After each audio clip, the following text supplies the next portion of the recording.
Assalamualaikum warahmatullahi wabarakatuh. Berjumpa lagi dengan saya Septriana di channel Si Cikal. Di video pembelajaran kali ini kita akan belajar tentang listrik dinamis. Konsep yang terdapat pada listrik dinamis diantaranya yaitu arus listrik, hambatan jenis, hukum Ohm, hukum Kirchhoff, dan rangkaian hambatan listrik. Nah, pada kesempatan kali ini konsep yang akan dipelajari yaitu mengenai arus listrik. Listrik statis dan listrik dinamis sama-sama mempelajari tentang muatan-muatan listrik pada suatu benda. Hanya bedanya pada listrik statis khusus mempelajari tentang muatan-muatan listrik dalam keadaan diam pada suatu benda. Adapun pada listrik dinamis khusus mempelajari tentang muatan-muatan listrik yang bergerak melalui penghantar. Pada bab sebelumnya, kalian sudah mempelajari muatan listrik pada suatu benda. Dua benda atau dua tempat yang muatan listriknya berbeda dapat menimbulkan arus listrik. Benda atau tempat yang muatan listrik positifnya lebih banyak dikatakan mempunyai potensial lebih tinggi. Adapun benda atau tempat yang muatan listrik negatifnya lebih banyak dikatakan mempunyai potensial lebih rendah. Dua tempat yang mempunyai beda potensial dapat menyebabkan terjadinya arus listrik.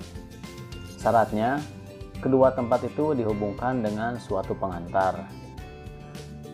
Dalam kehidupan sehari-hari, beda potensial sering dinyatakan sebagai tegangan dan disimbolkan dengan huruf Pi.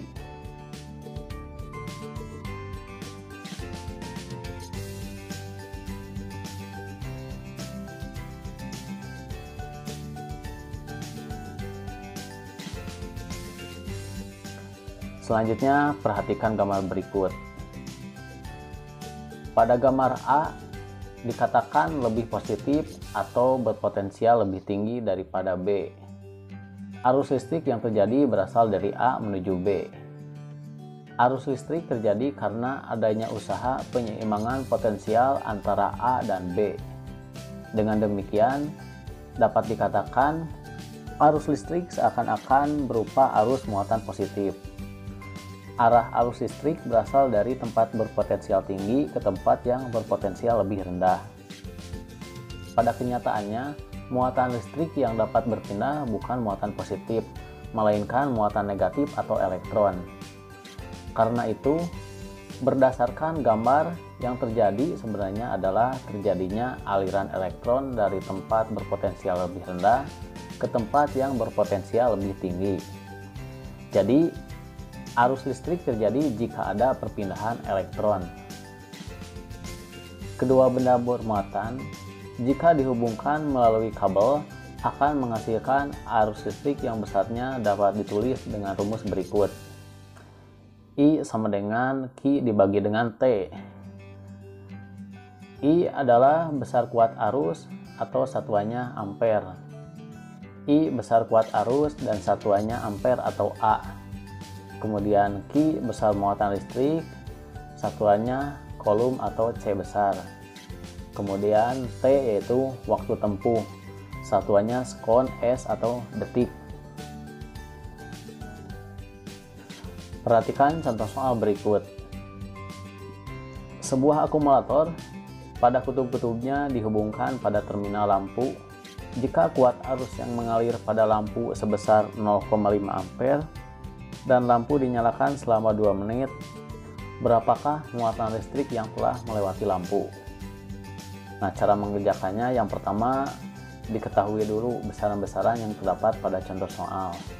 Besaran yang pertama yaitu I atau kuat arus yang besarnya 0,5 ampere. Kemudian ada waktu. Waktunya disimbolkan dengan huruf T kecil yaitu 2 menit. Nah, ini harus dirubah dulu ke dalam sekon atau detik. 1 menit sama dengan 60 sekon. Berarti kalau 2 menit tinggal dikali 60, yaitu 2 dikali 60 sama dengan 120 sekon. Nah, kemudian yang ditanyakannya adalah Q, yaitu muatan listrik. Karena yang ditanyakannya Q, sehingga rumusnya berubah menjadi I dikali T. I-nya 0,5, kemudian T-nya 120. 0,5 dikali 120 sama dengan 60 kolom. Sehingga muatan listrik yang melewati lampu sebesar 60 kolom.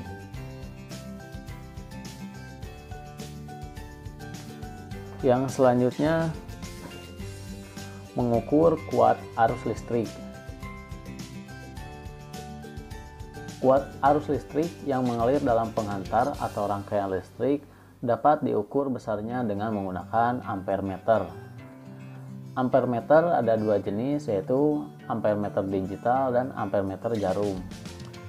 Ciri sebuah ampere meter jarum adalah adanya huruf A pada permukaan skala. Bagaimanakah cara mengukur kuat arus listrik yang mengalir dalam rangkaian listrik? Untuk lebih memahami cara mengukur kuat arus listrik, coba perhatikan animasi berikut.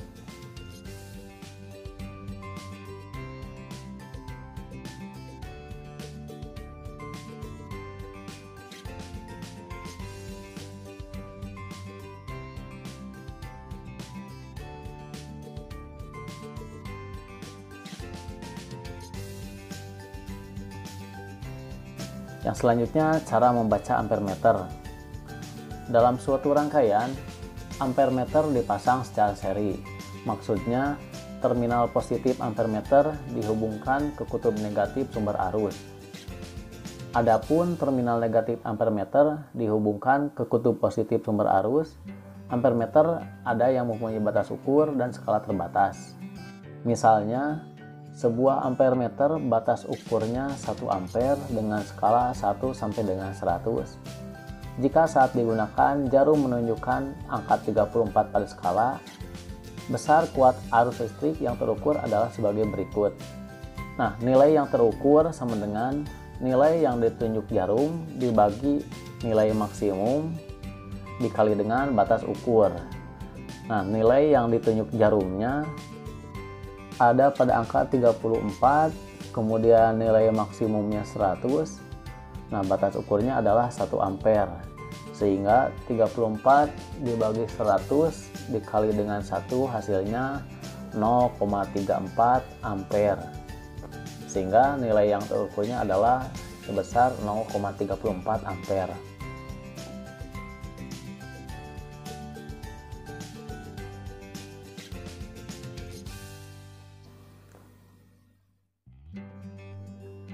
Arus listrik dapat didefinisikan sebagai banyaknya elektron yang berpindah dalam waktu tertentu. Kalian sudah mengetahui bahwa perbedaan potensial akan mengakibatkan perpindahan elektron. Banyaknya energi listrik yang diperlukan untuk mengalirkan setiap muatan listrik dari ujung-ujung penghantar disebut dengan beda potensial listrik atau tegangan listrik. Hubungan antara energi listrik, muatan listrik, dan beda potensial listrik secara matematika dirumuskan sebagai berikut. Pi sama dengan W dibagi dengan Q. Pi yaitu beda potensial atau tegangan listrik, satuannya volt yang disimbolkan dengan huruf Pi. Kemudian W adalah energi listrik dengan satuan Joule atau J. Selanjutnya Q adalah muatan listrik yang satuannya adalah kolom atau C. Nah, dengan demikian, beda potensial adalah besarnya energi listrik untuk memindahkan muatan listrik.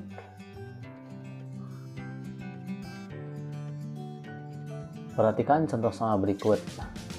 Sebuah baterai memiliki beda potensial sebesar 1,5 volt. Jika baterai digunakan untuk menyalakan lampu, maka ada sejumlah 50 kolom muatan listrik yang melewati lampu. Berapakah besar energi yang dikeluarkan baterai? Nah, cara menjawabnya diketahui dulu. Yang pertama diketahuinya ada Pi atau tegangannya sebesar 1,5 volt. Kemudian Q sama dengan 50 kolom. Nah, yang ditanyakannya adalah berapa besar energi. Berarti yang ditanyakannya adalah W. Rumus energi yaitu W sama dengan Pi dikali Q.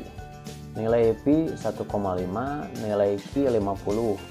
1,5 dikali 50 hasilnya 75. Sehingga Energi yang dikeluarkan baterai tersebut adalah sebesar 75 Joule. Nah, baiklah, untuk pembelajaran kali ini dicukupkan sekian. Berikut ini ada latihan soal menghitung besar arus listrik. Jangan lupa kerjakan soal latihannya. Jika ada pertanyaan mengenai pembelajaran ini, silakan tuliskan pertanyaannya di kolom komentar. Terima kasih sudah menonton. Saya pamit undur diri. Assalamualaikum warahmatullahi wabarakatuh.